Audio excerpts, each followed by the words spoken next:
Yeah, comes on everyone. Let's start off.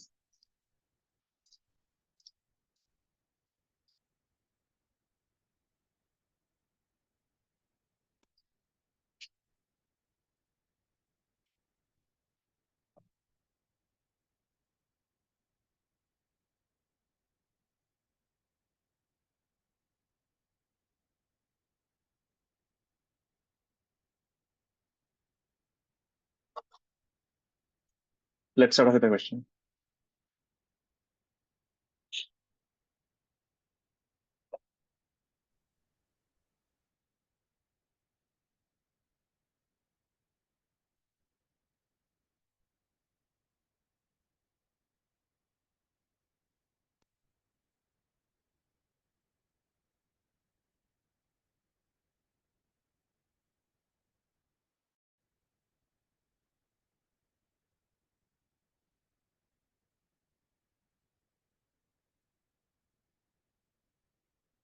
There, this is a wave equation.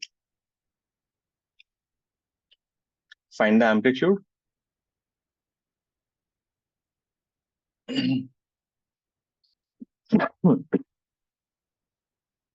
wave speed,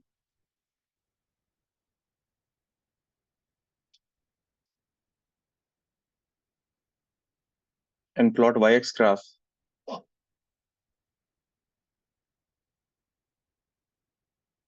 at t is equal to 3 seconds. Let's get this.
How do we do this?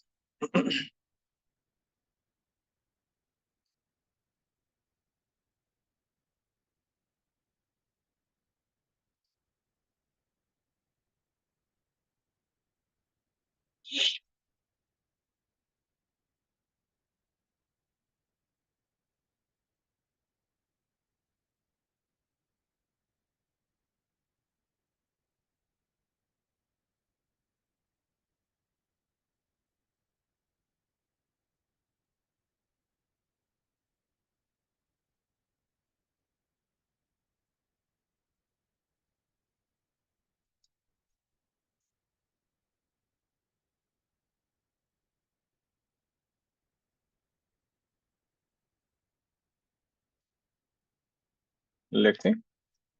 So first thing, this thing, if you look at the graph, you can clearly see if this bottom value, right, if that goes to infinity, the value will become 0. And that's a square function. And when both are 0, that is the minimum value there. So if you try to plot the graph at t is equal to 0, x is equal to 0, the graph would be here, 0, comma 5 by 2. And then if you keep on increasing x value, it just drops. If you increase x value in the negative, it drops.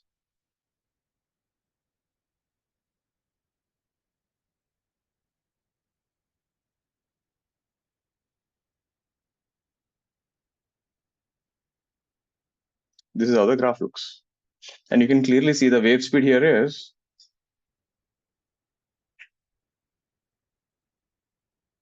coefficient of b, that is 2 by 3, and there is a plus sign. There's a negative traveling wave. 5 by 38 over x equal to 0. Are come again. You're getting this wave speed thing, coefficient of time by coefficient of x. Now he's asking the question is graph at t is equal to 3 seconds. So we have this wave traveling 2 by 3 backward.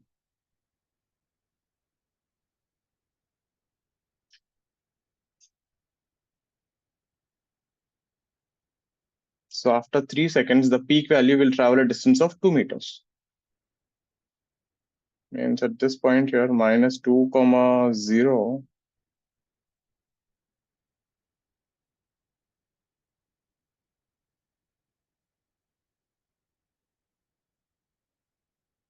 Something like this. So this height would be 5 by 2.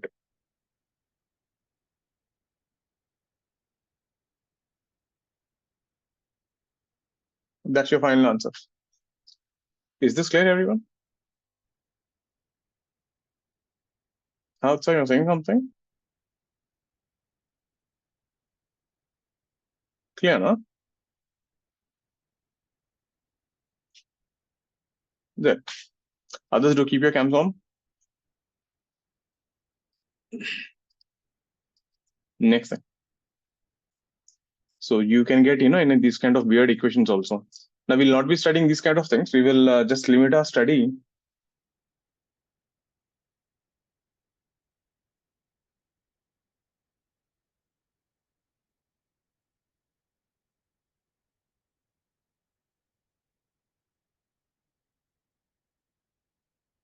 to waves generated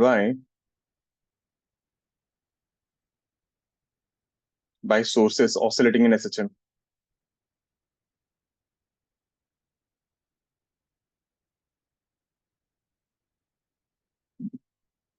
So there are a lot of different kind of waves you can get. So in that we will be studying only this special thing, oscillating in SHM, and we'll also decrease the scope of a study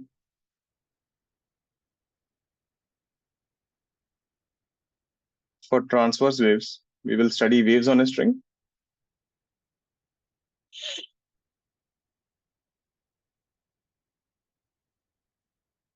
At least in 11th and 12th portion, we have only this much. And when we say longitudinal waves, we study sound waves. So we are studying a specific section of waves. We're not going to discuss all that exponential, all other kind, like the previous kind, these kind of waves will not be studying.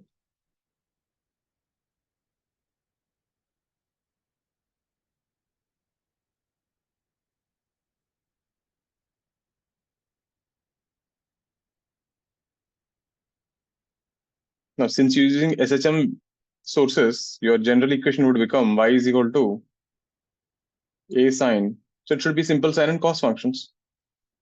K into Vt plus or minus x plus y. So if you're writing a more general equation, you can mug up this. Y is equal to a sine kx plus or minus omega t plus phi. This is a general equation. You can write this as cos omega t plus or minus kx, or you can write cos kx plus minus omega t. You are just playing with the phase constant. So in this, A is amplitude.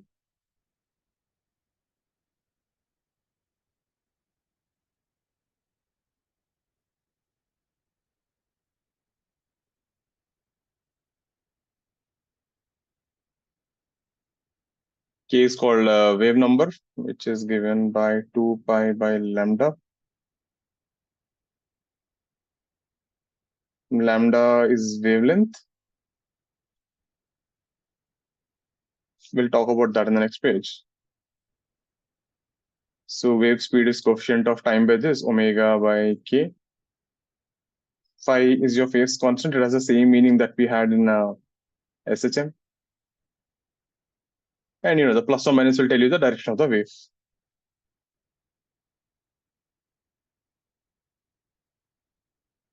So these are the kind of wave equations we'll be studying. We'll be just sticking to this. We will not get into all that exponential, all that other stuff. So when converting the sine to the cos, we take the pi by 2 into the phase So that constant. will go into 5, no? The 5 will take care. Okay.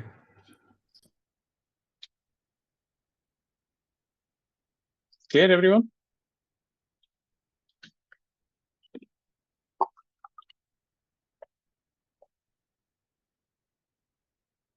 Now, when we talk about wavelength,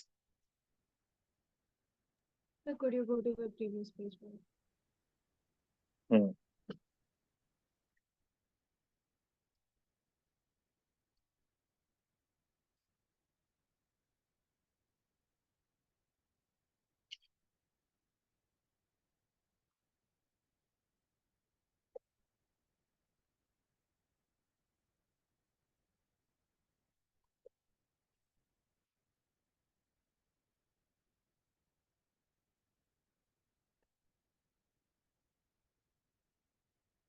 next time. So what is wavelength?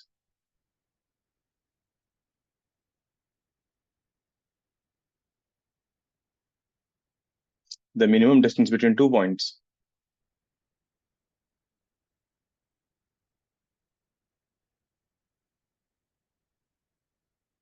In phase. In school, the definition is the distance between two crusts or two troughs. So if you take a general equation, let's say y1 is equal to a sine kx plus omega t plus phi. So you're saying we need two particles which will have the exact same type of motion. That is the meaning of being in phase. Means whatever this particle does, you want this guy also to do the exactly same thing. Means if this is going up, this also will keep going up. So if you take y2 a sine k, and let's say the distance between them is x.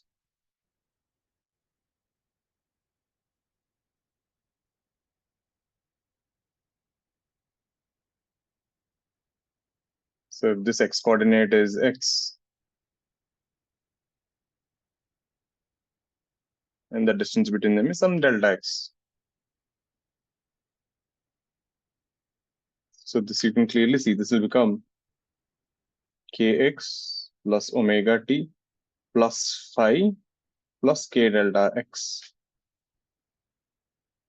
This term here is your extra part difference. Because there's a distance between them, you created an extra phase difference basically. This is the whole concept in wave optics, is k delta x. So phase difference between 2 points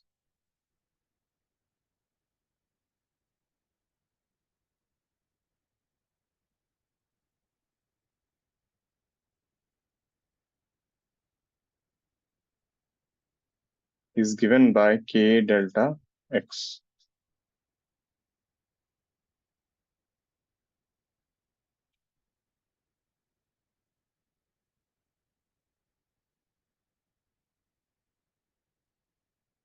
Quite a useful statement.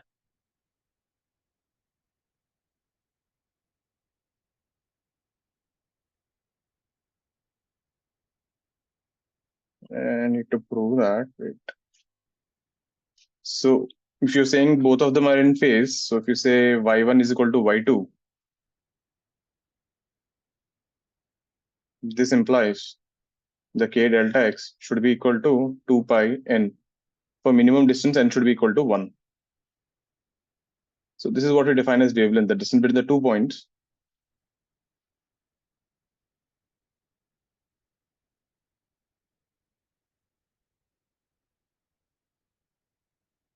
K into lambda is 2 pi, so we get K is equal to 2 pi by lambda. So that is a proof for, the relation between lambda and that K. So for the 2 points to be in phase, if they want to go together and come together down, let the distance be lambda, the phase difference should be 2 pi, because sine function keeps repeating for every 2 pi.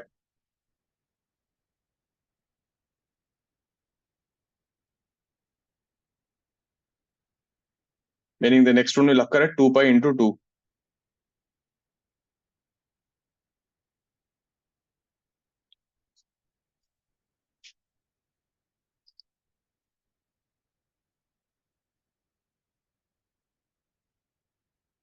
Let me give an example.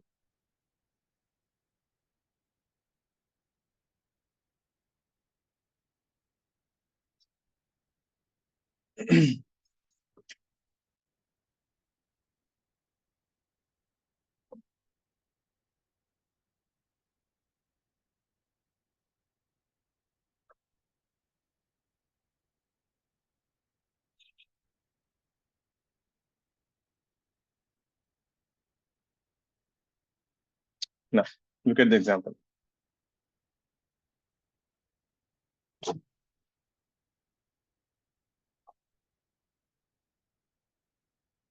Let's say we have a point here. This is x is equal to 0. And let's say you choose a point somewhere here. Let's say delta x is equal to lambda by 3. That means we'll get phase difference 2 pi by lambda into lambda by 3. That would be 2 pi by 3 or 120 degrees. Now, just try to understand the meaning of this. So this particle is oscillating in SHM. So this is, let's take it as, so this is equal to y is equal to plus a. And this thing is at the mean position. Y is equal to 0 and this is equal to y is equal to minus a. And this particle T0 is going up. So iska phase angle is 0. So there is a particle at a distance of lambda by 3 from here.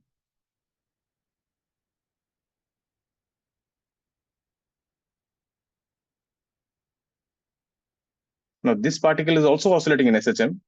You're getting every particle is having its own SHM, where this particle is coming down and y is equal to 2 pi by 3 means how much? Root 3 a by 2. So for this guy, did you see what happened? So this is your mean position. So this thing has gone up and it is turning back. Are you getting how is the motion? This thing has gone up and it is coming back. So this thing will have a phase angle of 2 pi by 3. Isn't that the meaning of phase angle 2 pi by 3? The particle is crossed the extreme position, positive extreme, and it is coming back to the mean position, and it is at root 3 a by 2. So basically, two particles are oscillating in SHM. So one guy is at y is equal to 0 going up, and another guy is at root 3 by 2 coming down. So the phase angle between them is 120 degrees. Similarly, if you choose a point exactly at a distance lambda, let's say if you choose a point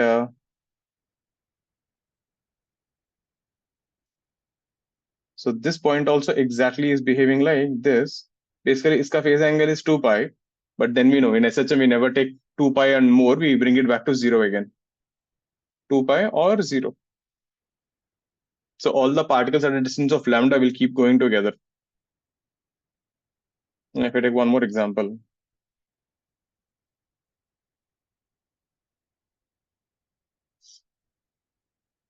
let's choose a point here.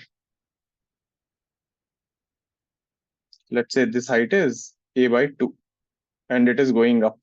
So this guy ka phase angle is pi by 6. So if I choose another point somewhere here,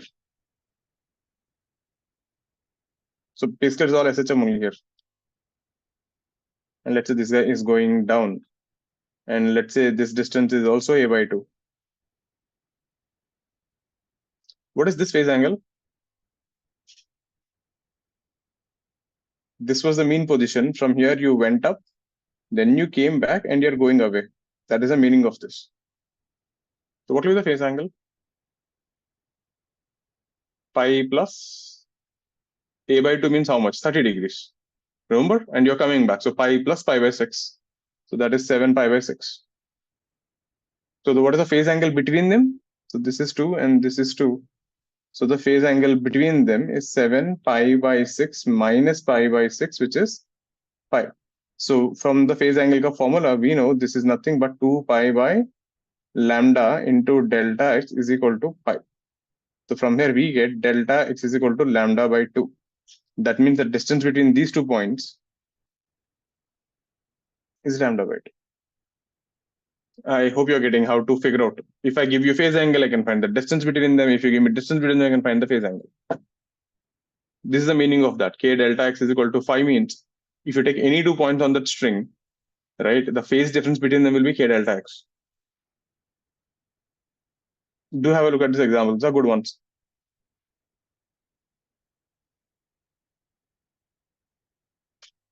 Anyone has a doubt on this phase angle part? So here we are comparing 2 particles, both are executing in their own SHMs. उन दोनों का phase constants का difference. That is what we call as phase angle between 2 points or phase difference between 2 points. Is this clear? All got this? Turn in the page.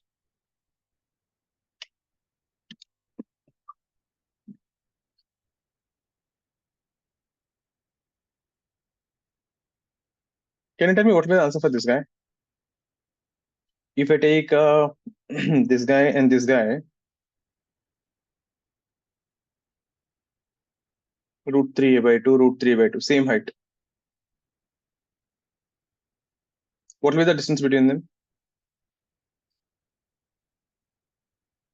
And this won't be going up.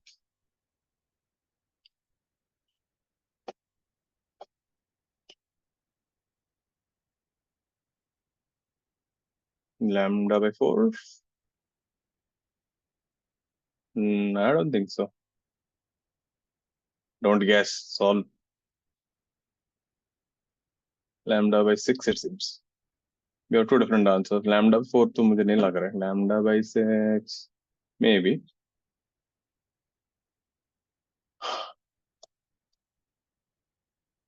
Just go back to SHM. You're at root 3 by 2, meaning this is 60 degree.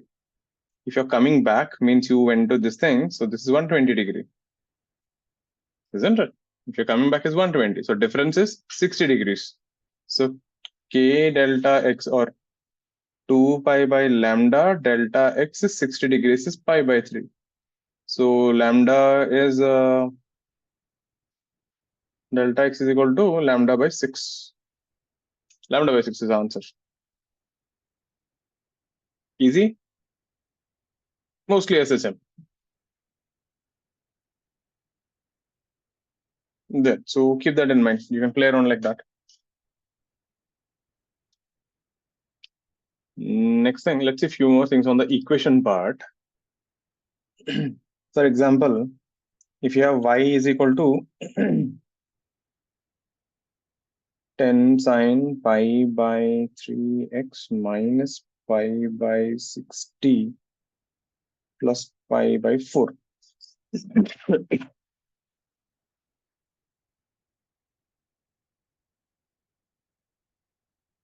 I can ask this as a question only.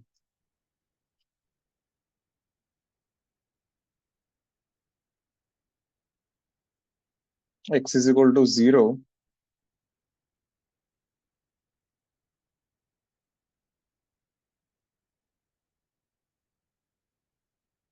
T is equal to 1 second.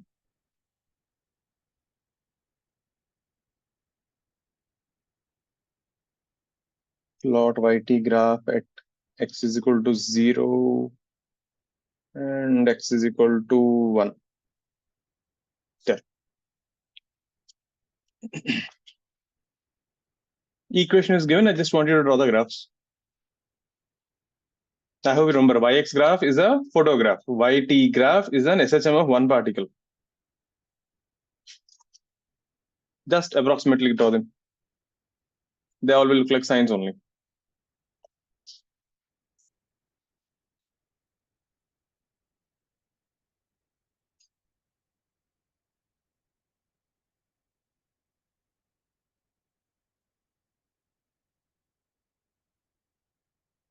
We'll do one thing and I'll just make this pi by 3.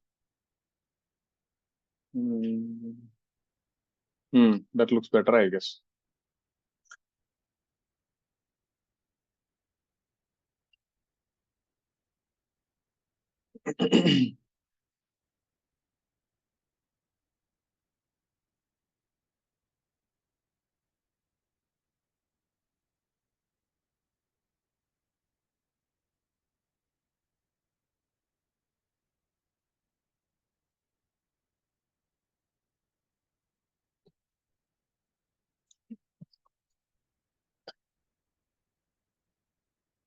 So how was the paper? 40 questions.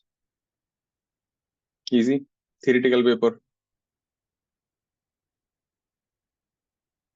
Some people felt some answers are wrong. They're not wrong. ये वापस एक और बार try करो. There is that one question, a charged particle x and y. That is right only. He didn't ask you when the distance is minimum. He said after a long time. So they will ripple back to infinity. Since both the masses are equal, they look like identical masses. And it looks like a perfectly elastic collision. So the exchange velocities.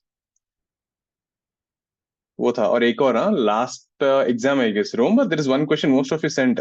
The heat capacity constant वो r/6 कुछ तो था. That answer was actually right only. Because in the question he didn't ask you molar heat capacity, he asked heat capacity. So you have to multiply n into C and n was given half mole. I told you that last class itself. You told me something like that. Then I checked it out and then I changed the answer. So that was done again. I recorrected it, but marks also got updated in the site. But just be careful. That question was molar heat capacity. He didn't ask you for specific heat capacity. He asked for heat capacity. So it is n into C. Yeah, Utsa did that and I changed it last time. I thought I'll just mention it to you guys. So that answer was right only what was given in the paper actually. I think officially now you guys are seniors now. At least. Done. Your seniors are gone. They're harassing me from last 4-5 days. They all have weird issues and weird questions. Told you about the IIT Kharagpur and IIT Bombay case I decided. Yeah. They're doing all weird things now. Yesterday though I felt like teaching JEE was easy. एक ही question था अरे sir IIT Bombay में chemical मिल रहा है IIT Madras में mechanical मिल रहा है sir मुझे मैकेनिकल पसंद है बट बॉम्बे छोड़ना नहीं है क्या करो अभी मैं what to do what will I tell me same thing repeat at 15 minutes he is repeating that only said boss you want to branch go to madras you want to stay in bombay sir but मुझे chemical पसंद नहीं है said यार एक काम कर अभी बॉम्बे मद्रास छोड़ के बीच में हैदराबाद में चले जाओ it will be easy क्या करना था let's see the graph the first one at t is equal to 1 second so just substitute the value there और कुछ नहीं है this will be 10 sine pi by 3x that if you put t is equal to 1 that goes off and this will become pi by 6 so you just have to draw this graph so at x is equal to 0 it is 10 sine pi by 6 so your sine graph starts from 5 actually so this is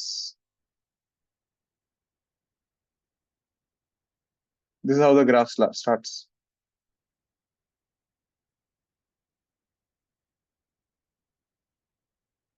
this thing is 5 the peak value is 10 and the wavelength is how much here k is pi by 3 that is 2 pi by lambda lambda is 6 meters that means from here to here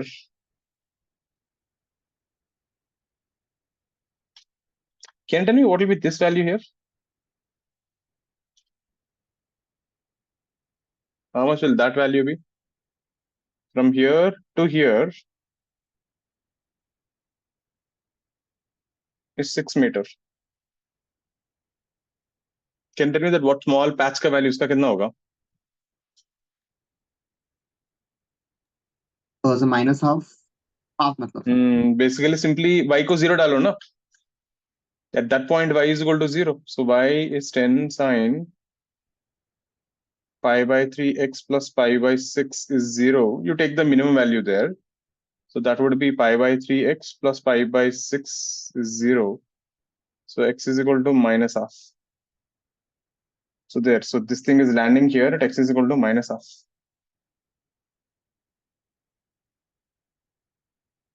Meaning this point is x is equal to 5 by 2. Clear with this? It is just plotting a sine graph, nothing else. What about the B part? Get that? I'll give you another 30 seconds. Plot yt graph for x0, x1. So just dump x is equal to 0. Whatever equation you get, draw that. Put x is equal to 1, draw that. 11 by 2, right? 11 by 2. 11 by 2 होना चाहिए.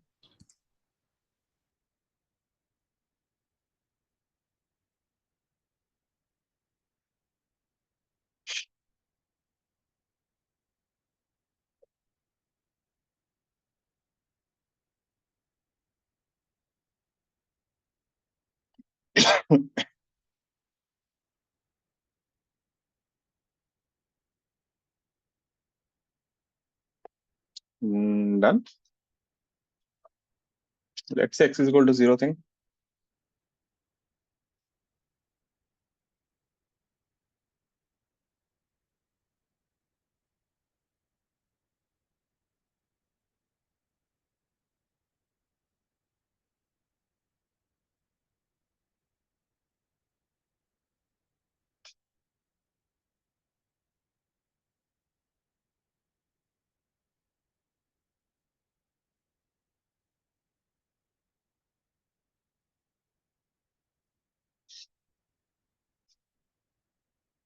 So you're drawing a yt graph. So at t0, your value is 10 sine pi by 3. So that is somewhere here, which is 5 root 3 by 2. And as time passes, you will clearly observe it is going down. Meaning this graph was actually like this.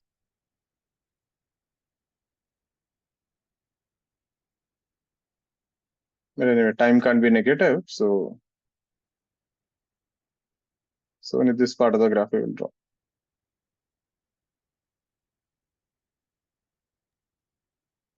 Getting this? So what the value it should be 5 root 3, no? Sine 60 root 3 by 2, 5 root 3. Yeah. So I'm doing a lot of silly mistakes. X is equal to 1 के लिए क्या होगा?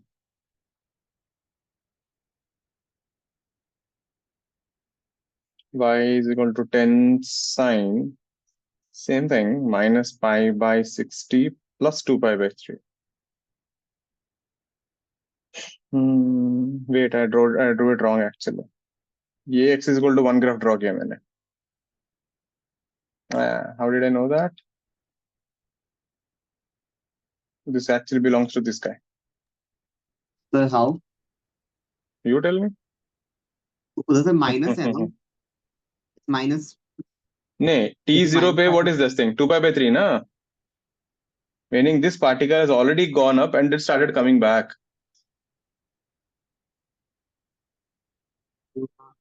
So You're in at this a height of root 3, 5 root 3, isn't it?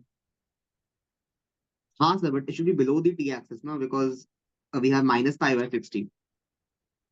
So नहीं should be a रे, minus that sign is plus 2 pi by 3 रे, at t0. So not that. Or the coefficient रुको of t is let minus me. pi by 6. ठीक है. So now I was just saying,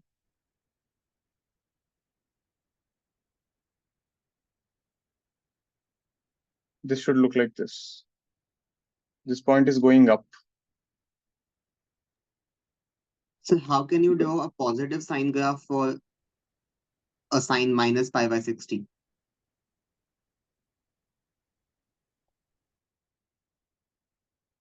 वो भी सही है.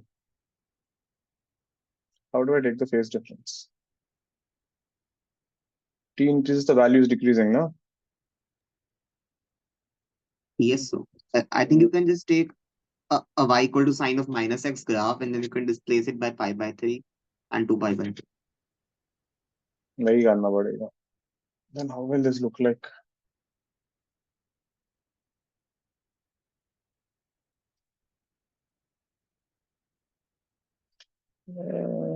Let's draw one at a time. What you're saying, that also we can do. If you take that sine minus pi by 60 graph, how will that look like? That would be this way, no? Yes, That sir. we have to shift by pi by 3. Pi by 3 will be somewhere here. So graph यहाँ से start होगा.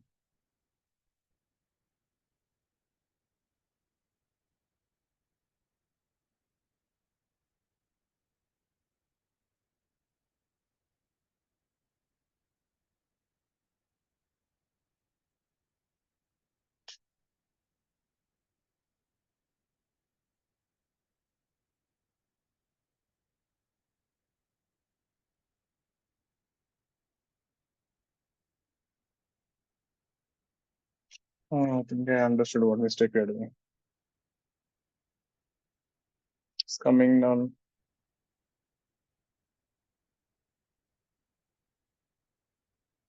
And you put t is equal to this thing.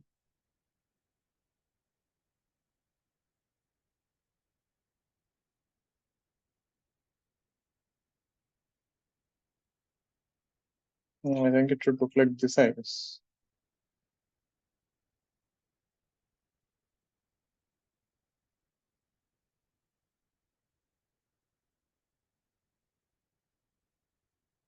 This will work. Yes. Yes, sir. I got the same. This will work. Yeah. So this guy would be 5 root 3. The red one is the actual graph. Isn't that the same thing we got before? First one, how did I draw? Or I do it like this, no? It is the same thing, actually. Yes, sir. It was the same thing. ठीक है. What about this one then?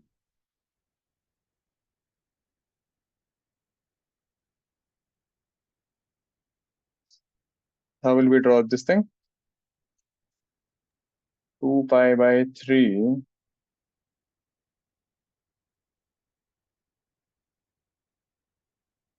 This time we're shifting by 2 pi by 3. So it will start from 5 root 3 and go up. वही होना चाहिए.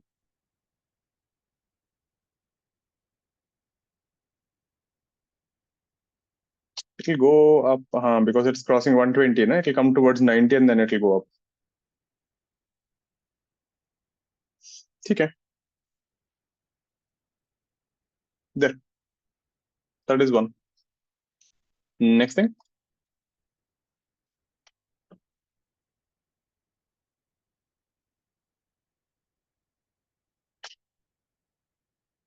Next one. Hope you remember this thing. This we did exact same question in SHM.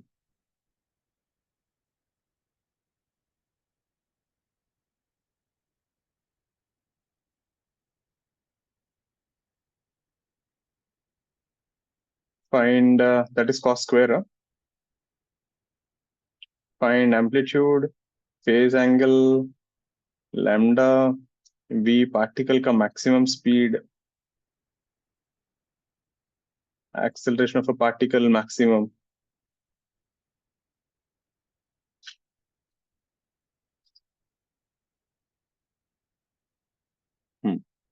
And v wave also.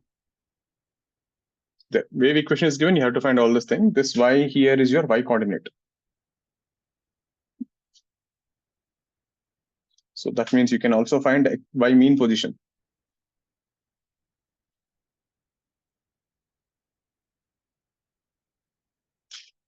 Let's get this.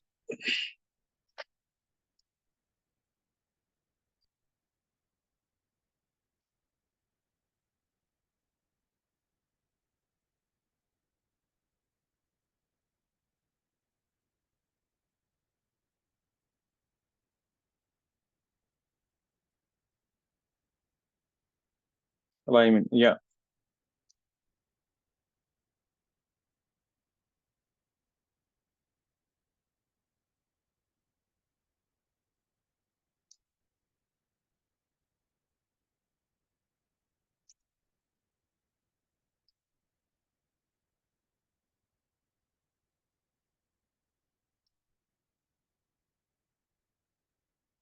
Yeah, the graph will be shifting up and down. See, normally when I say mean position, right, don't talk about the full graph, just think about one particle. All particles will be identical. Only thing, they're all starting at different positions, but all will have same amplitude, same thing.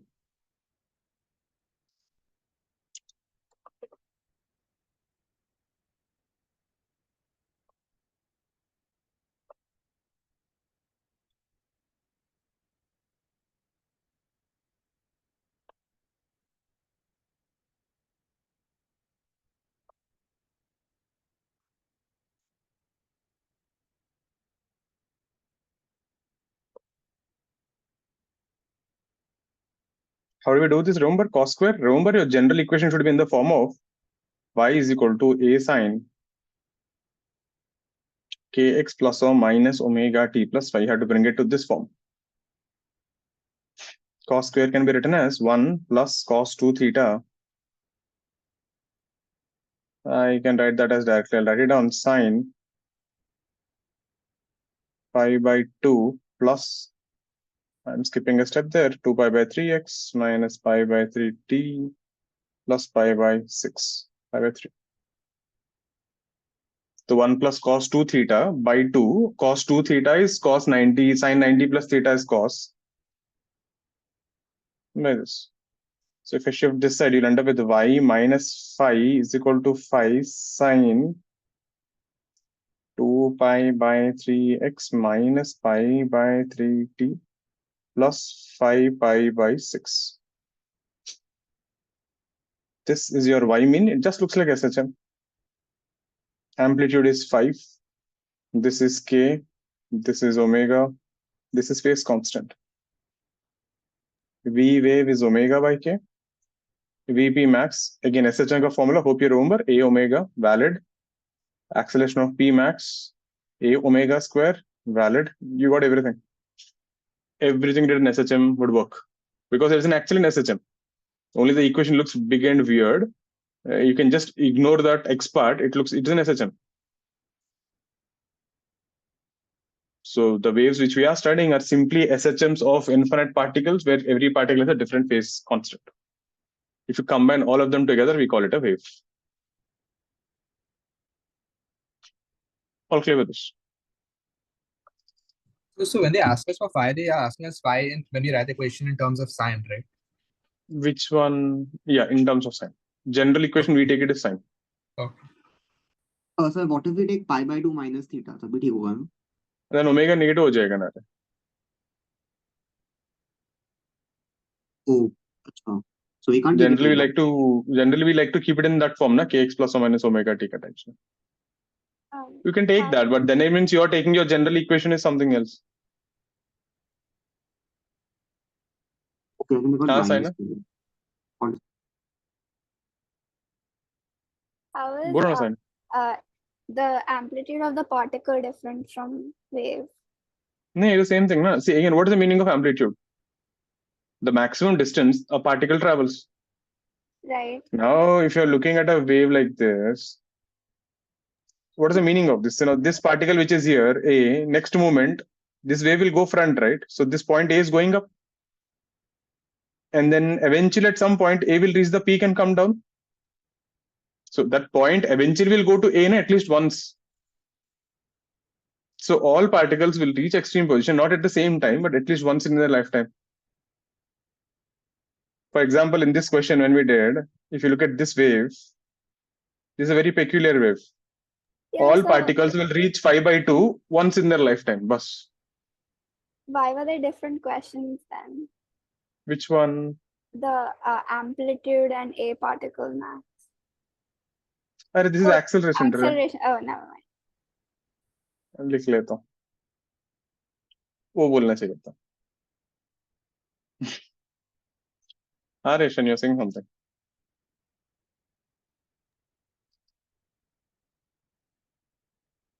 Clear? So you are asking why we are negative sign. Normally, right. remember in SHM we never took negative sign because then omega becomes negative there. If you take a negative sign, it simply means you're shifting it by pi, na? Yes, sir. So it's all that game about that phi only. Anything you mess up with the equation, the phi will change accordingly. Okay. Next thing.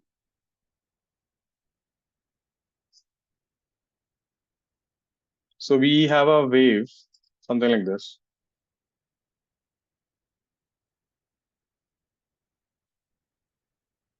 This is a y-x graph. When you took a photograph,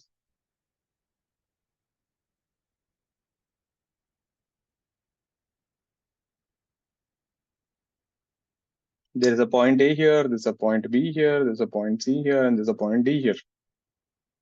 And the wave is going towards right side.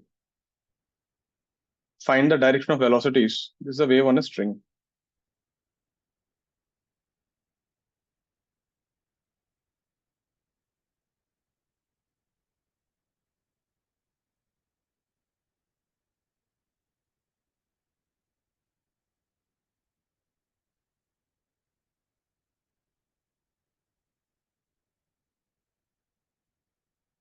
Options will be up, down, right, left.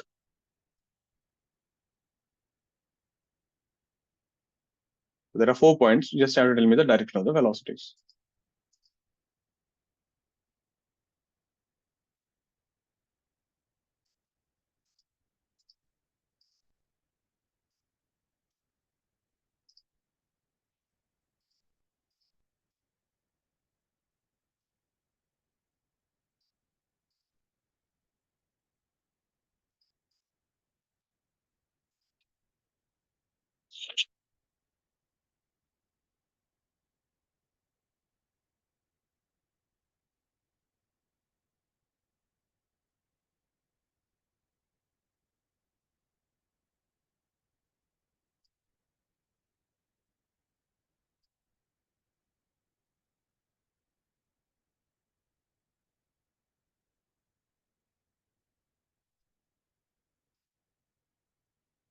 Yeah, be careful here. There's nothing going right and left. There are 2 ways to do this. Now, if you want more technically, remember this formula: V particle is minus V wave dy by dx. So that means wherever the slope is negative, the particles will have upward velocity. If you see slope at A and D is positive, so velocity is up. Positive and VP is down.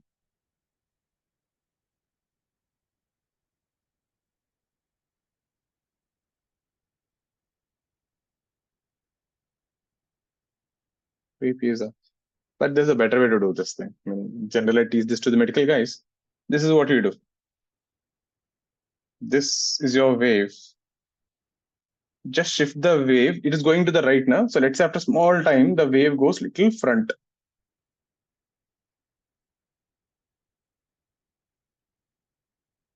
So this is after t plus delta t.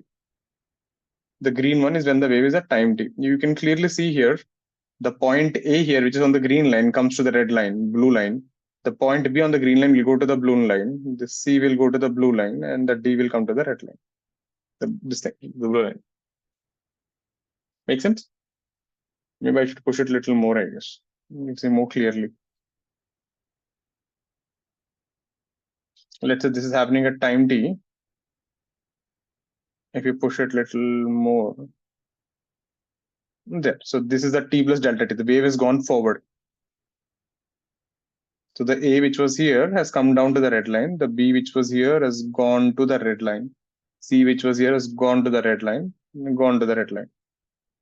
Make sense? That's faster.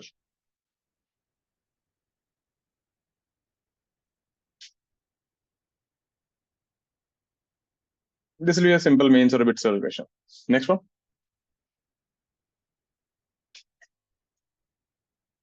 Same thing I could ask you for a longitudinal wave. Can you tell me in that how will the particles going? If this had been a longitudinal wave, how are the particles going?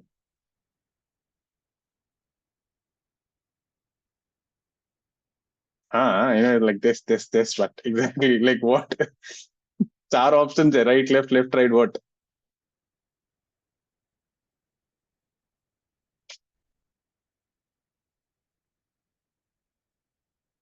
If this had been a longitudinal wave.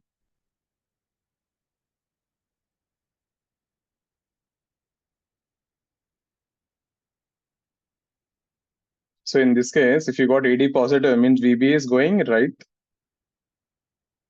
left. This is going right. So this thing will keep it clear.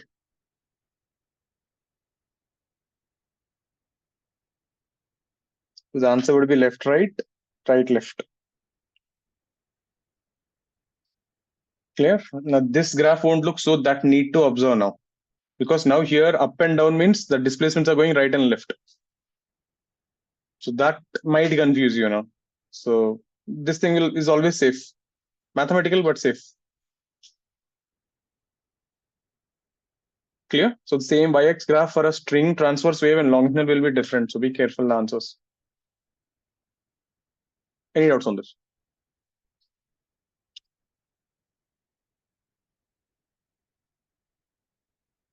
Next one.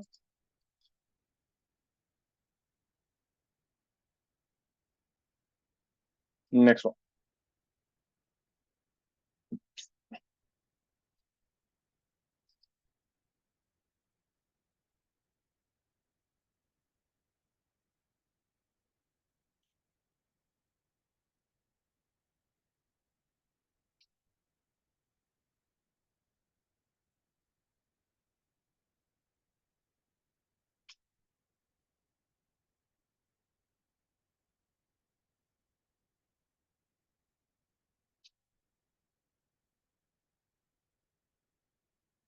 From here to here, this distance is 2 meters. This height here is half of the amplitude. There is a particle here where this is making 60 degrees like this.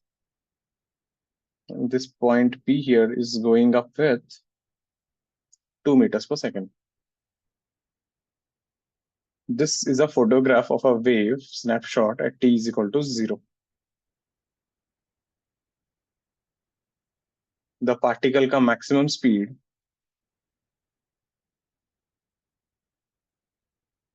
is, let's say, 10 meters per second. Find the wave equation. Now it is reverse. I'm giving you the diagram and I'm asking you to find the wave equation. Just to give an idea, our general equation is a sine kx plus or minus omega t plus phi. So you need to find amplitude, k ka value, plus or minus omega value and phi. If you got this phi, your job's done. I gave you a photograph of a wave at t0, and this is the data given. There's a point P going up at 2 meters per second. That initial point is at a by 2. This width is 2 meters. Maximum speed is 10 meters per second. Using this data, figure out the wave equation.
Let's see. We can pick out the data from there.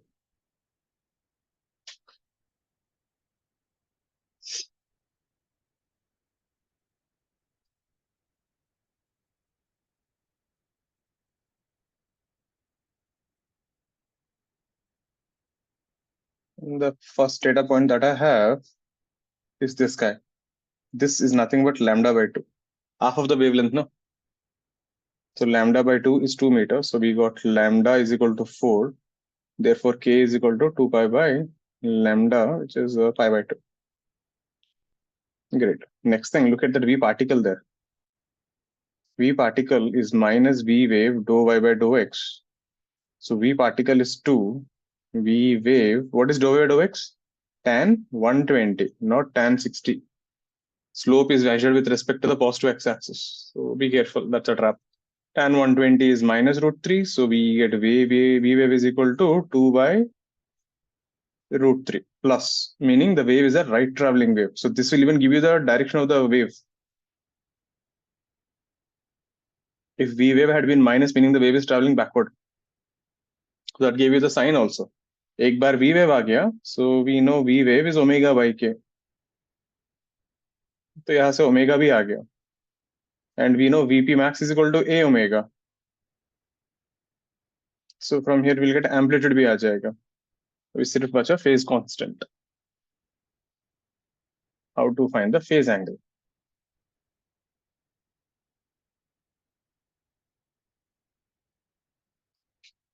There's a trap. Be careful. Don't say pi by 6.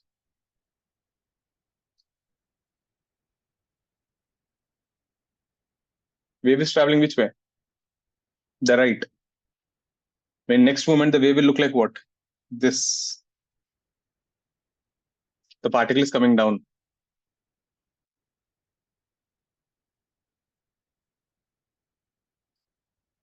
So let me draw that and show you. So this was the thing, and the wave is going this way. Meaning next moment, this guy becomes like this. So this particle here is actually coming down, meaning from the mean position, it has gone up and coming down and reached a by 2. So what is the phase angle? 5 pi by 6. Clear? It is not pi by 6. So be careful. That will be an option again. So the phase constant will actually depend on wave speed. If your wave speed had been negative, that means the wave would have been like this and it is going up, then the angle would have been pi by 6. So here the phase constant and the wave speed are related. The wave speed direction will mess up your angle. So in this question now, generally people goof up this tan 120 ka thing. Most people goof up this phase constant. There will be two options, with pi by 6 and 5 by pi by 6. Slope is what, Ray? Slope is angle tan theta, where theta is the angle with the positive x-axis, isn't it? So if this is 60, so this is 120, right? If you take this angle now for slope, you can't directly what do you want to differentiate there exactly? Dou y by dou x is the slope of the tangent at that point, isn't it? Sure, no? Yeah. So basically that tangent is like this. You gave me this is 60, but the slope ka definition is this, tan 120. So all got this? Good question. Not tough one, but it's a good one. This is just purely based on equations. There. So that is about wave equations.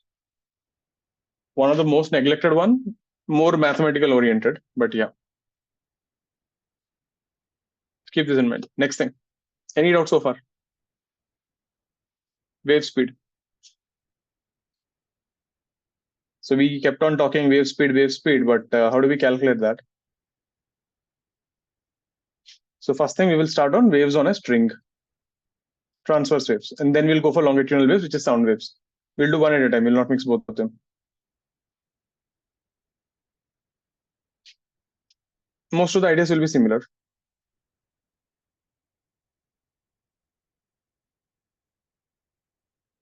So consider we have a pulse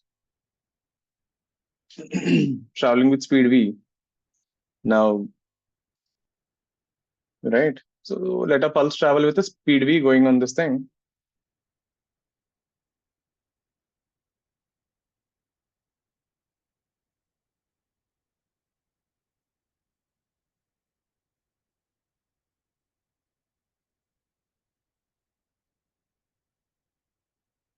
And let an observer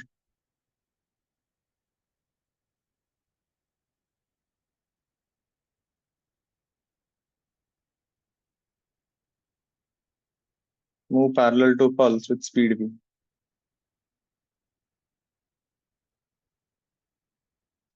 Now what will he observe?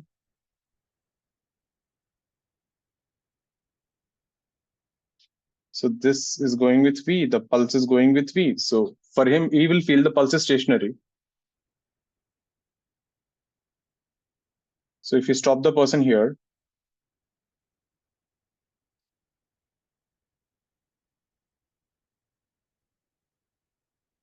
with respect to man, he will think, okay, I came to rest. Now this wall is going with speed v.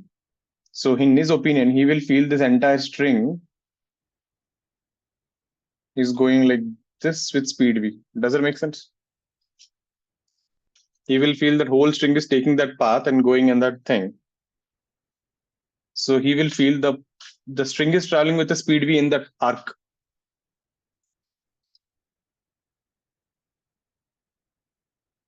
And remember, it's an inertial frame anyway, it's going with a constant velocity.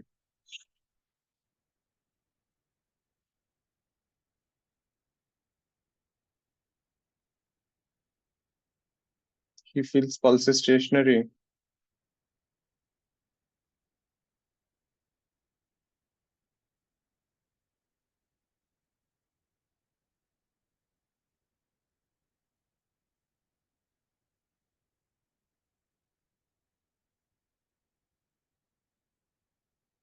Now, the proof which I'm going to show you, right, is not accurately right, but again, the proof is really not that important. The end result is what you're looking at.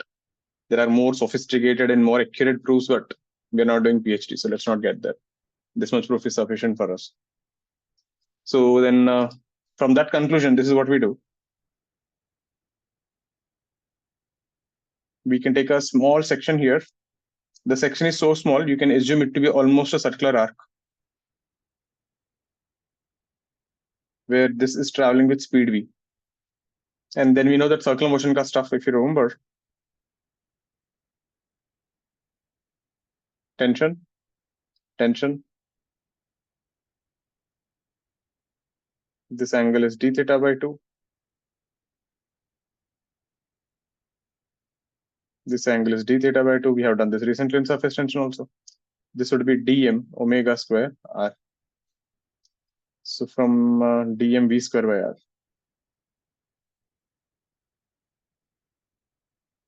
So we have 2t sine d theta by 2 is dm v square by r. For small angle, sine d theta becomes d theta by 2. Dm becomes mu into r d theta. So here mu is called mass per unit length, linear density. We are not using lambda because it's already using lambda for wavelength. So linear density lambda becomes mu here. So be careful. Lack of symbols. So mu here is mass per unit length. It is not refractive index. It is not coefficient of friction. और क्या था? It is not magnetic permeability. Reduced mass. Reduced mass. So yeah, it is mass per unit length. So how do you know it is this? Whenever you see waves ka chapter and you see mu, it is this. And everything gets cancelled, and you'll end up with RR gets cancelled root over T by mu. So T is the tension in the string, and mu is the mass per unit length. This is your final result.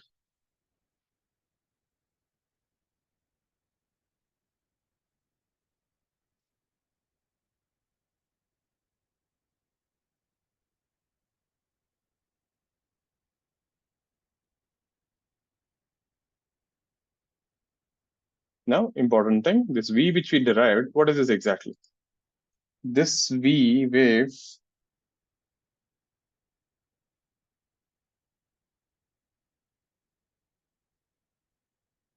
This is velocity of the wave with respect to the medium.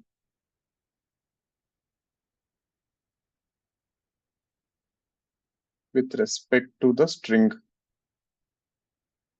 Meaning if the string itself is accelerating or moving with a different velocity, this will be an additional speed on top of it. In an example, let's say you take a truck, you keep a pulse like this. So the truck itself is going with 20 meter per second. The pulse is going with 5 meter per second. So this is with respect to the truck. The V pulse will be 5 plus 20. So in the ground frame, that will be the velocity. V pulse in the ground frame will be 25. This is velocity with respect to the string. And the string itself is going at 20.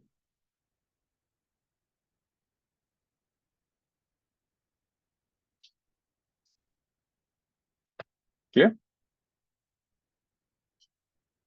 Let's see some questions.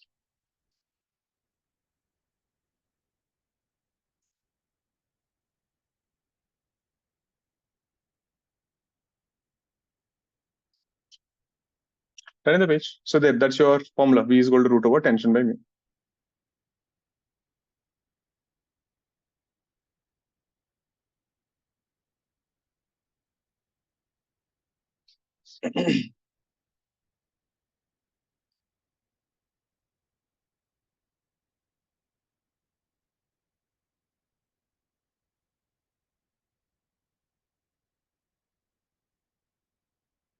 Standard question. We have seen this multiple times. Mass m length L rod.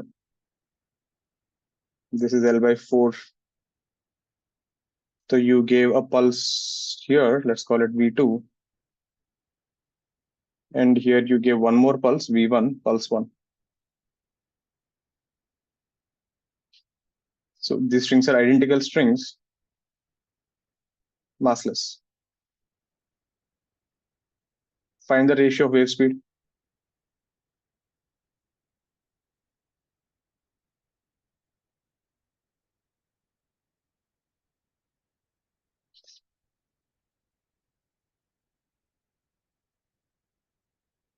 So we have two strings connected to the ends of the rod and you're given two pulses. Find the ratio of the wave speed. The rod ka mass is m and length is L, and the block ka mass is also same m.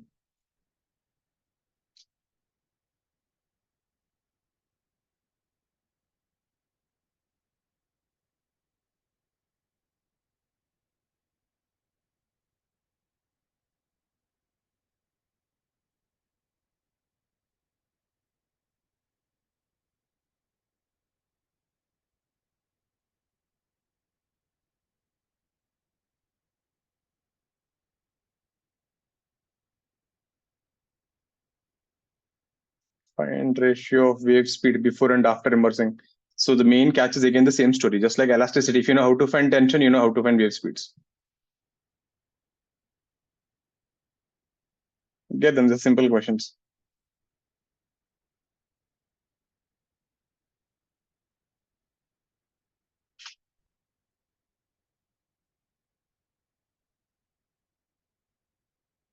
So we got a block there of density rho b, liquid is rho L. Find the ratio of wave speed before and after immersing in the liquid.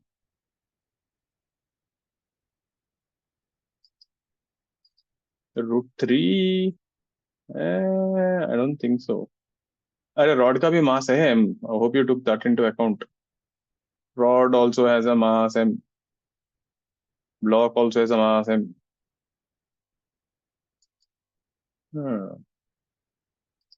Root 3 by 5 looks right.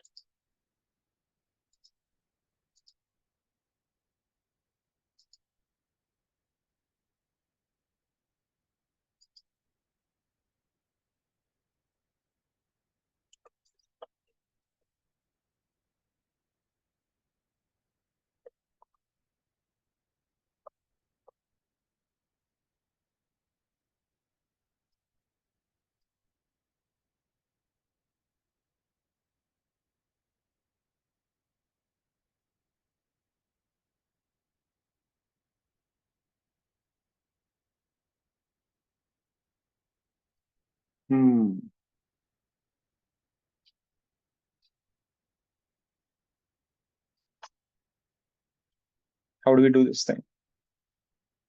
Let the tension be T2, T1, mg, mg. We will take this point here. So T1 plus T2 is equal to mg. Torque about A is 0. So T1 plus T 2 mg होगा ना? 2 mg होगा. And then torque about A would be T2 into L minus mg into L by 2 minus mg into L by 4 is 0. So T2 would be 3 mg by 4. When you take torque about A, that thing will be 0 and T1 will be 5 mg by 4. And we clearly know V is equal to root over T by mu. So V1 by V2 is root T1 by T2, which is a root 5 by 3. Straightforward question. Rotation का question था ये.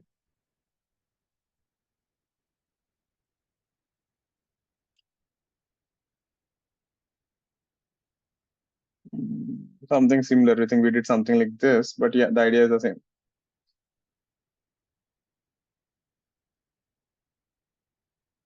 What about the second guy?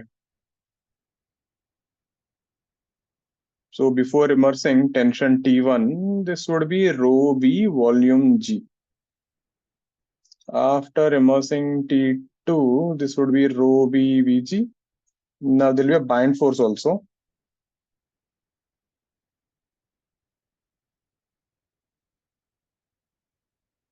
Rho liquid Vg. So same thing, V initial by V final is root over T1 by T2. This would be rho B by rho B minus rho L. Square क्यों आया God? Sir, I took a different volume immersed. Oh, was the thing fully immersed or just floating? Fully immersed है. Floating नहीं है. Floating तो tension 0 हो जाएगा ना रे God. Right. There, fully immersed. The second was easy. You're just playing with the tension, nothing else. Check it out.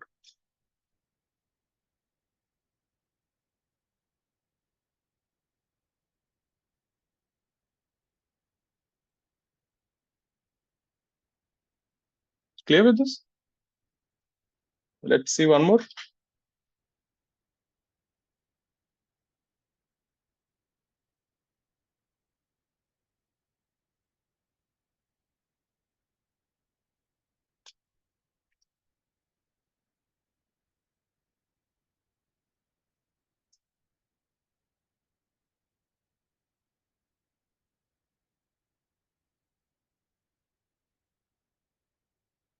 We have a rope here.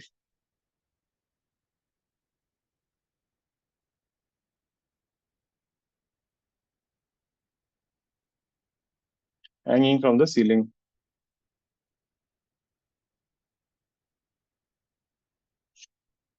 Gravity G is there.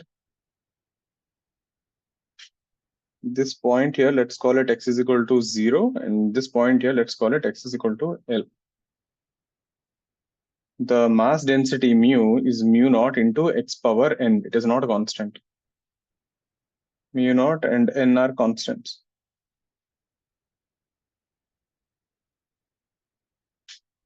Okay. So basically, this is a rope of variable density. Means as you go up, it is becoming heavier and heavier.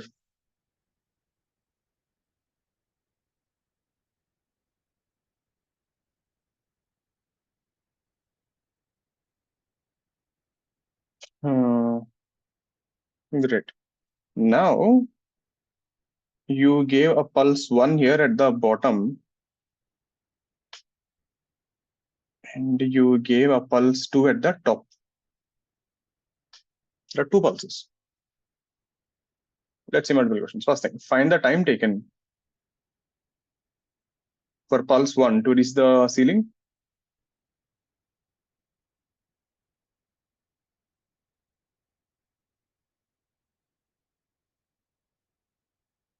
Forget about pulse 2. Actually, the pulses don't interfere with each other. They'll just go off. Find the position where pulse 1 and 2 meet. Find the time and position. If this is a paragraph question, that's what I would ask. Position where the pulses meet.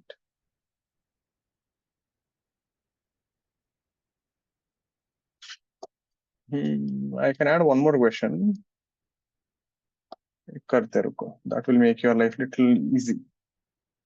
Find acceleration of the pulses.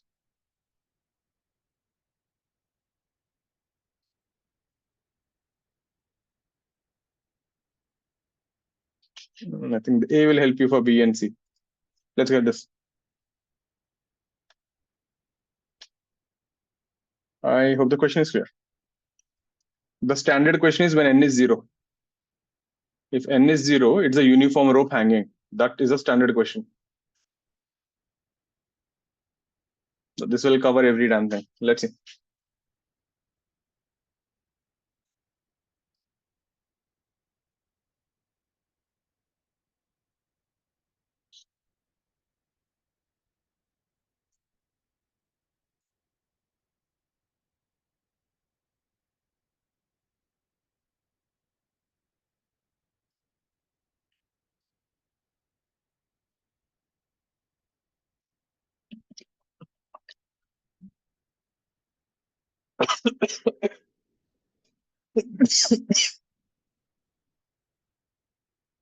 Should I break it into more small pieces?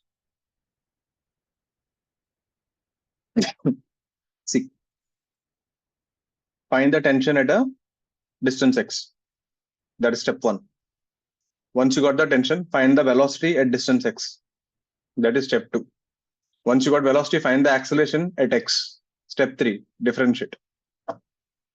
Once you got acceleration and velocity is dx by dt, integrate. From there, you'll get the time.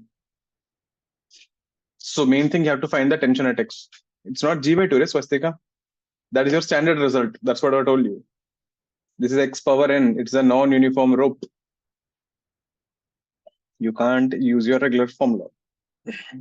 You can't directly say mu into x is mass. Even for mass, you have to integrate here. Try, everyone. First, find the tension at a distance x. Start from there. If you don't get tension, you won't get the problem. 1 by 2n plus 1. You mean to say g by 2, kya? Aditya? Saina, you got x there. 1 by root 2. Your dimensions are only not matching, right, God? Acceleration, how can you get root g? Wait, so I found velocity, then I had to differentiate, right? We dv by dx karte hai. We don't do dv by dx. That is a mistake your juniors are doing recently. Karo.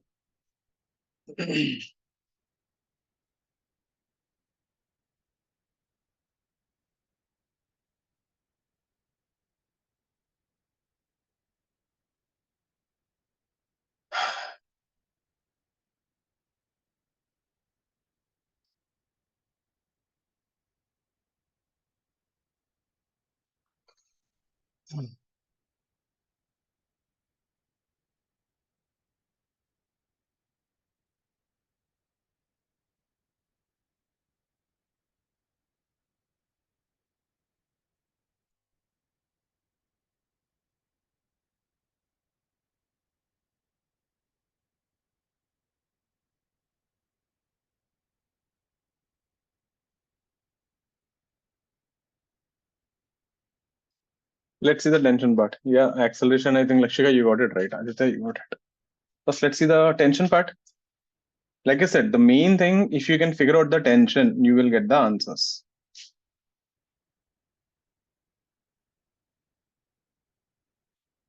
So at a distance x from here, take a small piece here, dx. So that small piece,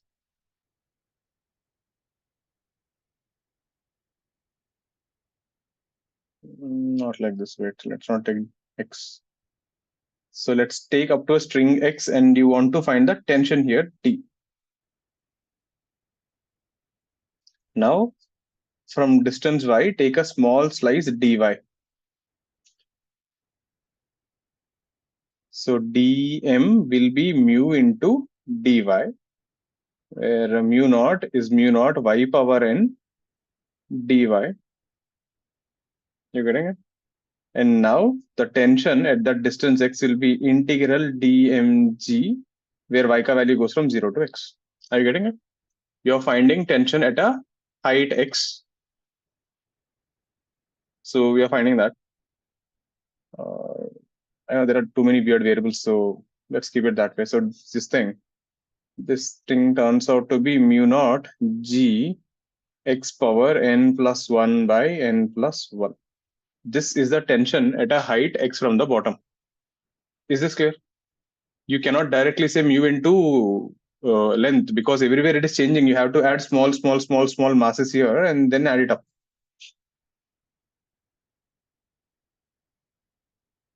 This is your tension. Now, what is wave speed? V wave is root over tension by mu. So tension would be mu naught g x power n plus 1 by n plus 1. And what is mu? Mu itself is mu naught x power n. So that turns out to be root over mu naught g, mu naught will cancel, g x by n plus 1. That's your velocity as function of x. You want to find time, you can directly do from here. Dx by dt is root over g by n plus 1 root x. Dx by root x is root over g by n plus 1 dt, integrate from 0 to L and 0 to t. This would be x power minus half, so 2 root L root over g by n plus 1 into time. So from here we get root over 2 L by g n plus 1. If you take a uniform rope n is equal to 0, you'll get 2 root L by g. That's the standard result. This is one way to find time. You want to find acceleration, you can write a is v dv by dx, or if you do dv by dt, remember you have to use chain rule, you'll get dx by dt again. You have to differentiate whatever is inside. Have a look at this, I'll show you the next page. Question is still not over. The main question is the third one. Find the time when both the pulses meet. So we got velocity is root over g x by n plus 1. You had a pretty interesting thing about acceleration. V dv by dx root over g by n plus 1. dv by dx would turn out to be root over g by n plus 1. Root differential is 1 by 2 root x. Root x cancels. You end up by g by 2 n plus 1, which is constant. That is the best part about this thing. Pretty good result. We have an acceleration g by 2 into n plus 1. This is constant. Even though the rope ka mass is changing, even though the tension is messed up, it behaves as if the pulses are having constant acceleration. So from here, since the a is constant, I could have used s is equal to ut plus half at square. So s is L. Initially, the pulse car, this thing is 0, and half acceleration is g by 2 n plus 1 t square. You could have found the time from here. 2 root over L by g into n plus 1. You would have got the same answer without integration. It becomes a kinematics problem now. Now the whole question has become simply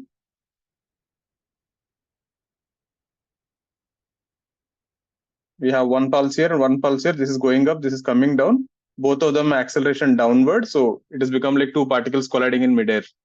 But acceleration g nahi hai abhi. That is the only difference. Try the third one. There, I got the first two parts. Try the third one. I'll give you 2 minutes. Check out the question once. So the pulse is starting from the top. This pulse is starting from the bottom. This is the data there, and This is the acceleration there. So solve. Try. I'll give you 2 minutes.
Let's see.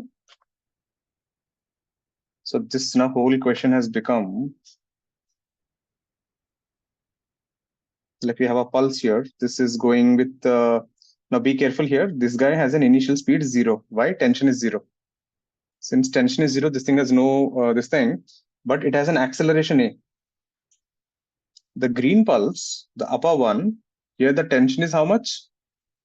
Tension is, put x is equal to L mu naught G L power n plus 1 by n plus 1. Means its speed is not 0. Huh? That is a catch. The red one has initial speed 0, but the green one has a velocity downward because the tension is there. So this thing has a velocity root over T by mu naught G L n plus 1 by n plus 1. We should take mu at that instant, which is a mu naught L power n. Mu naught will cancel, L power n will cancel. You end up with L by Lg by n plus 1. That is your speed of this particle, this wave. So even this wave will have an acceleration upward, understand? So this wave is decelerating and that wave is accelerating. So this question has simply become like two particles, both are moving towards each other. The gravity is acting upward in this case. The lower particle has 0 speed and the upper particle has speed v pointing downward. So we can use relative motion. So the acceleration is resultant acceleration or only due to the string? You understood what you're asking? Can you think about what you just said? Take 10 seconds, figure it out, and then ask me again if you're still confused. So if you use relative motion here, we will get V relative is equal to V. Luckily, A relative comes out to be 0 because both have acceleration in the upward direction. Therefore, we can directly say time taken for them to meet will be length by V. Do we have to put that extra g downward or not? Extra G downward or not? Ha. That means you mean to say if the string is not, that the pulses on their own will start flying in there. That these includes the particle nahi hai ye. I was saying the pulses are traveling on a string, na? This is the acceleration on a string only. I was just saying we can treat them like two particles in air. Bus. Got it? Huh. There is no gravity there. Matlab, dekho na, why did the tension came because of whom? Gravity only, na? That tension gave you the acceleration, right? So gravity is included. Okay? Time aa gaya. So then you're done, right? So let's say they're meeting somewhere here. So let this distance be x. Then this distance would be L minus x. I need not do so much. So x is equal to ut plus half at square. U is 0. Half acceleration is Lg by n plus 1 and time is L square by v square. V square is again, I will leave it here. You can substitute. That is the position where they meet from the bottom. Check. Once you got the accelerations, question becomes easy. And the mistake people do, they get confused. They think this thing is not starting from zero speed because tension is not zero. So the initial velocity of the pulse is root over tension by mu at that instant. Is this clear, everyone? If you put n is equal to 0, your life becomes simple. It becomes a uniform rope. Question becomes much easy. But then again, I wanted you to prove that acceleration is constant no matter what kind of n ka value is. And that's the best part. Any doubts on this?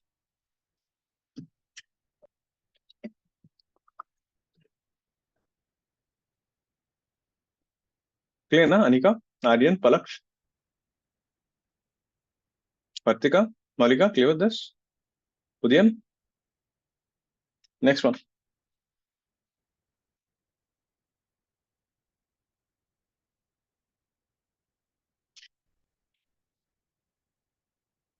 Next one is a good one. This would be a good advanced question. In the previous one is a good advanced one. We got a string going till infinity. Pretty long string. At this point here, let's say z is equal to 0. Z is the distance from the top.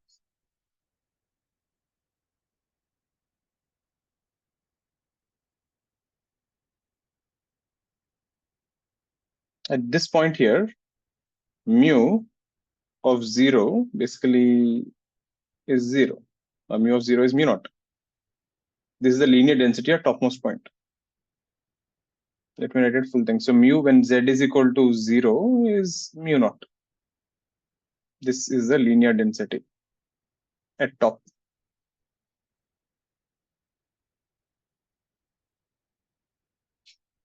Okay. And when you generate a pulse on this string, the wave speed is v. And gravity is there. Assume gravity is uniform everywhere. Gravity is not there, the tension will be 0, discussion closed. Now something interesting happens here. It is observed the wave speed is constant.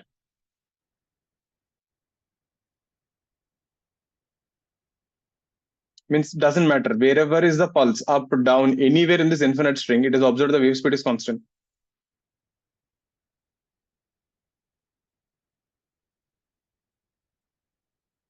Find the linear mass density as function of z. So what is the linear density of the string?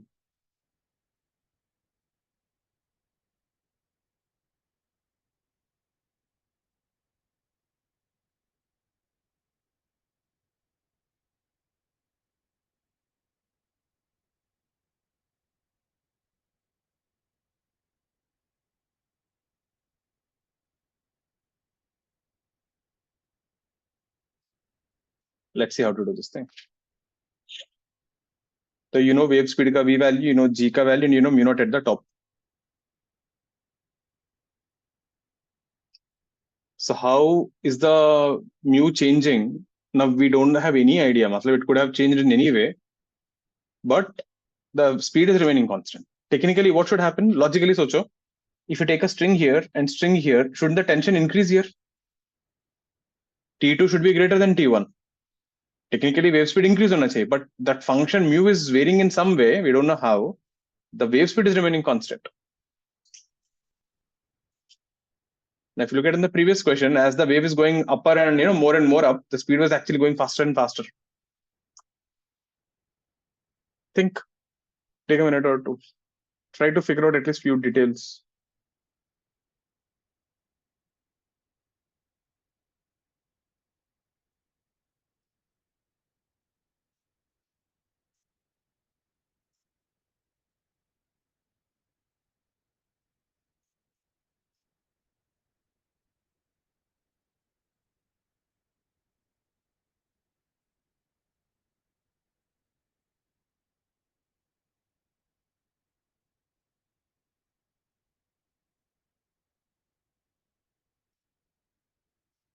Sir, the tension will be infinite at the top, right?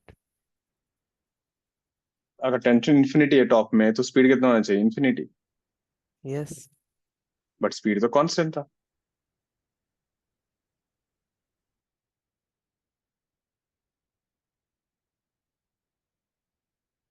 I'll give you a hint. Tell me how to guess this. You want to try? Try.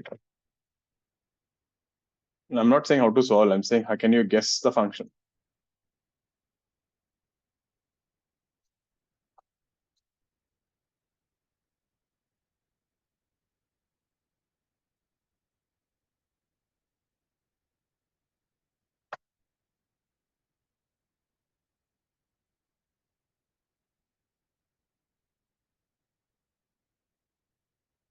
Just an idea. You're saying wave speed is root over t by mu. Abhisdik, what is tension? Tension is integral mu dxg agreed. Mass density into the small thickness into g by mu. Now just try to think about it. Just keep the g outside. Is there any function? That means see that function, what is happening? After integrating, you are getting mu back, and that mu and this mu is cancelling out. That's why you're getting constant, isn't it? So is there any function when you integrate, you get the same function back?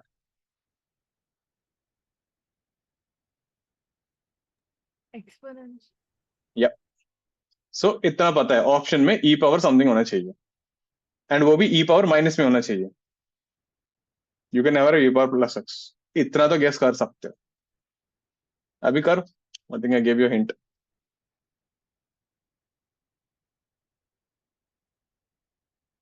The idea was that then you integrated the tension, the function which comes out should cancel the function in the denominator. So after integrating, the function should come back. Try. Take a, give it a try. I'll just get some water and come.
First thing, Adit, what you said now, tension will become infinite at the top. The idea is right. That means even after integrating, the function should not go to infinity. So the first idea is this function, whatever that you're taking, mu, when z tends to infinity, should be 0.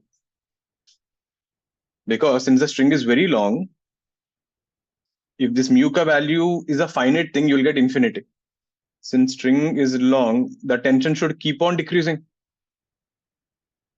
You're getting it? It is decreasing at such a fast rate, even when you add them, the final value turns out to be a constant. Mu should keep decreasing.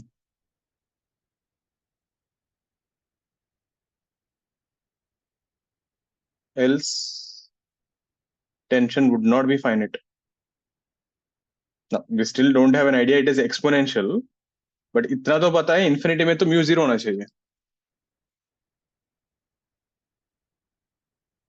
So the mu ka value goes from mu naught at the top to 0 at infinity.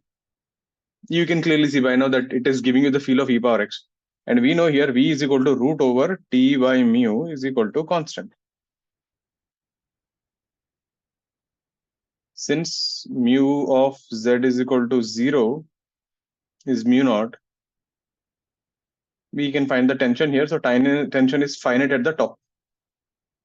It can't be infinity.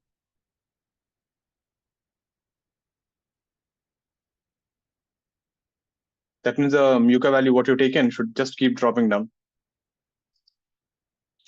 Now writing this equation. So we have V is equal to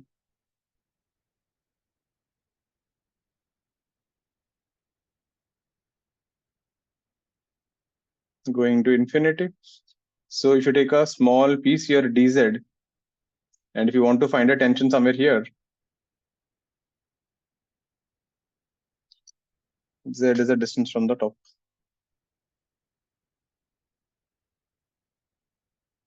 Means you need to take all the string below this point. Now all this weight will give you the tension. So tension is given by mu of z into dz, that is mu dx, into g. The value will go from z to infinity. That's your tension at a z from the top. And we also know v square is equal to T by mu. So we have tension is equal to mu into v square. So tension is mu of z dz g from z to infinity is mu into v square. Now we have to differentiate this function. Now I'm not sure whether you learned this in maths. There is a rule here. Do you guys remember how to differentiate a function like this? Let me just show you. D by dx of integral f of x dx, limits going from a to b. This is f of b, substitute the b ka value, and then differentiate that thing. And this is f of a ka value and differentiate this thing. There's a name for this, I forgot. Leibniz rule. Leibniz rule, it Leb- seems.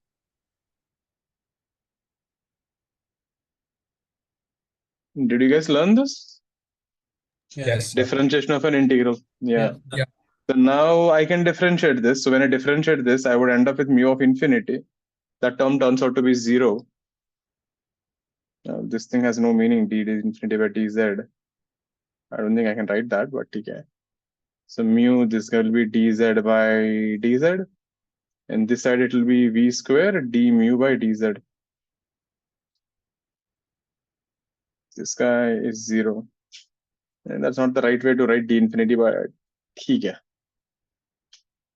This turns out to be minus mu is equal to v square d mu by dz. There we got a function there. So now if I try to integrate this, minus mu is v square d mu by dz. So bring all d mu's to one side. This would be minus dz by v square, integral on both sides. This value will go from 0 to z. This guy will go from mu naught to mu. This would be ln mu by mu naught minus z by v square. There is a g somewhere missing.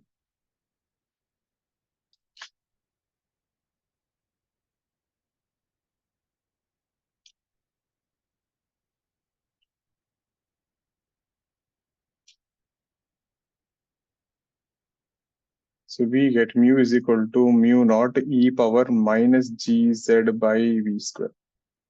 There, as expected, it's an exponential function. Check this out. So main thing you should know that Leibniz theorem, that you can differentiate this function.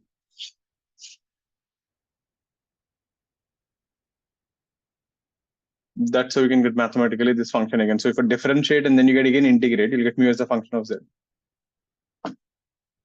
But if this comes in the exam, guessing would be more easy.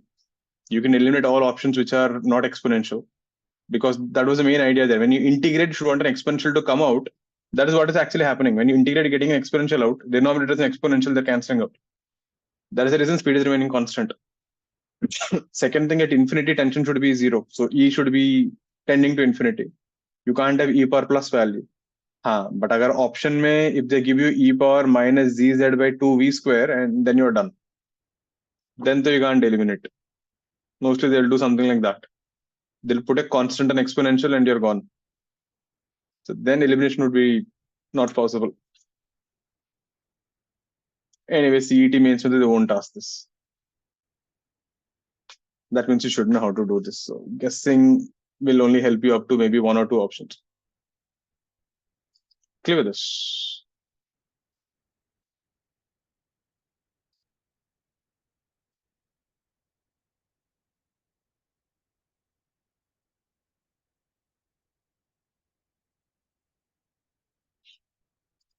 Next thing.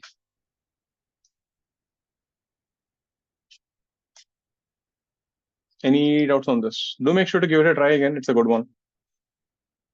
Energy in a progressive wave.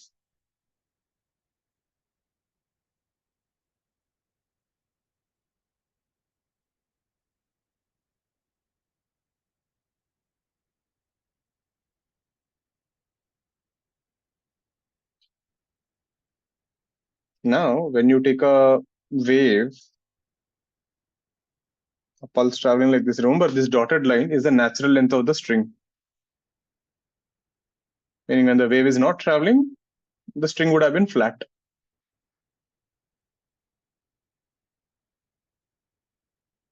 This is a good question, as will be pretty good theoretical questions. Now, if you look at the extreme position here, observe this. This length and that length are same exactly. So here at the extreme position, if you look at the elastic potential energy, so when you say potential energy, it is not gravitation, it is elastic potential energy is 0. Why? Since elongation is 0. If you see the slope is almost, it is flat, there is no stretching. Kinetic energy, 0. Why? Extreme position. That means if you take a small segment of string at the extreme position, its kinetic energy is 0, potential energy is 0. Now, if you take at a mean position, small slice like this, you can clearly see the elongation is maximum. Your potential energy is max because the elongation is max. It got stretched a lot. Kinetic energy is also maximum. Why? It is a mean position, so speed is maximum. So till now what we learned, right? Energy is conserved. That won't happen here. And logic bhi hai. Socho, how did we define wave as? The transfer of energy from one point to another is a wave. So how can energy be conserved? Energy is continuously moving. That means, what is happening? Next moment, when the pulse, this becomes, like this, the pulse travels forward. So this point will go up. So in this process, all the energy from this point will get transferred to the right side. So this point will gain maximum energy. You're getting, as the pulse is moving forward, the energy is actually moving continuously. The mean positions will carry maximum energy, extreme positions will carry 0 energy. So when this position from extreme reaches the mean, and this mean goes to extreme, the energy from here got transferred to here, and it is just moving.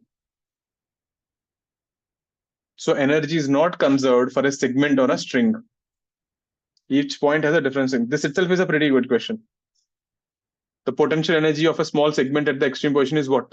Maximum, minimum, something of that sort they'll ask.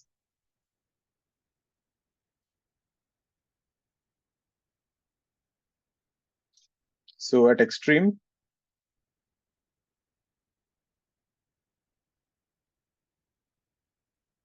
potential of a segment is 0. Kinetic energy of segment, again, when it's a segment, it is dx. We are talking about elastic potential energy. It's not gravitation.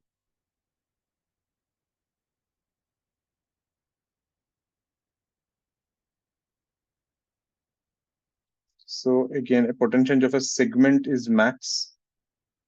Kinetic energy of segment is max.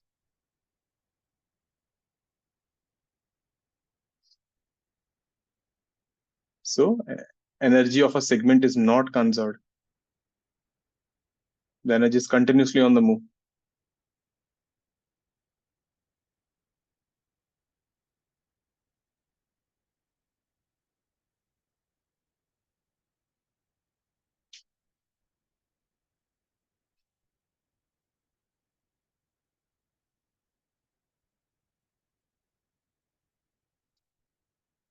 And closing it from mean to extreme, total energy is decreasing.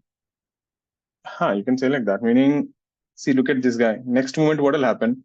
The wave will be like this, meaning this mean position will start going up. Means as it is going up, it started losing energy, right? So that energy is going to whom? This guy who is at the extreme. Now this guy is coming to the mean, so this energy is getting transferred forward. That is the meaning of wave speed, the rate at which the energy is moving continuously. So when you say wave speed is right side, means energy is going from left to right. Right, Kush? Now, if you want to calculate this potential energy of a segment is given by half tension dou y by dou x whole square into dx. This is valid only for small amplitudes.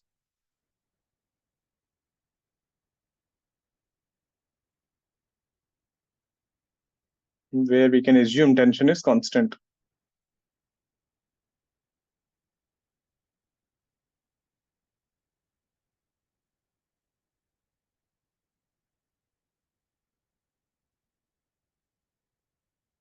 How did we get this? There's a lot of approximation.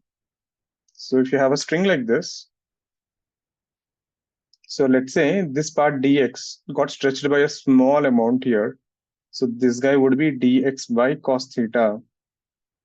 So from here we get the elongation dE. So this is the elongation in dx.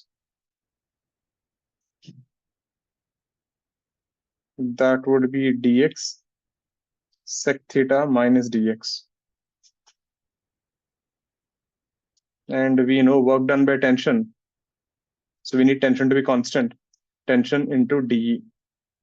This would be T dx. That would be secant theta minus 1.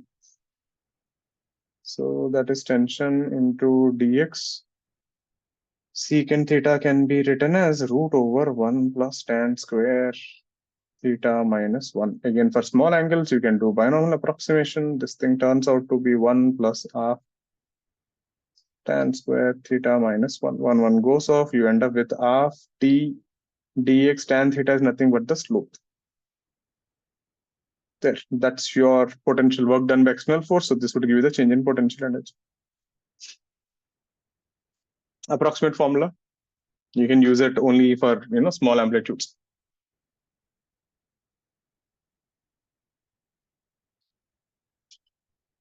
So that is it. So we will see how to calculate that in the next class for a segment. Kinetic energy is the easiest one.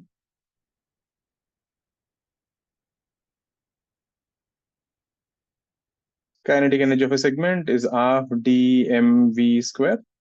So dm is nothing but half into mu dx, and v is nothing but dou y by dou t. Remember, you're using all partial differentiations because there are two variables, x and t. That's your kinetic energy of a segment. That's the potential energy of a segment. Now, if I know the wave equation, I can dump it here and I can calculate energies, which we'll be doing in the next class.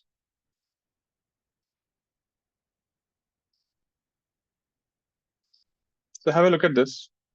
So yeah, it's a little more math oriented. So next class when we meet up, we are going to do more about energy, then we'll do power, then we'll do principle of superposition, and then we will, I think we will start with the intro for stationary waves also. So there we are going in an order: wave equation, wave speed, energy, and so on. Okay, so make sure to go through the notes, especially we did a lot of, if you see it is looking like more max, a lot of equations, that and this and this. At a mains level, chapter is not this much math oriented. Meaning these things you don't need at a mains and bits. These things will not come. But yeah, you shouldn't admit this much level. If you're planning for advanced, you should be quite comfortable with this level. Okay, so with that, we'll wrap up for that day. Right, I'll be posting the results and this thing. I think some of you did send. You think there are corrections? I'll check it out. So let's see. So any doubts, anything you can stay back and ask, always feel free to do. So take care, stay safe. I'll see you guys again next week.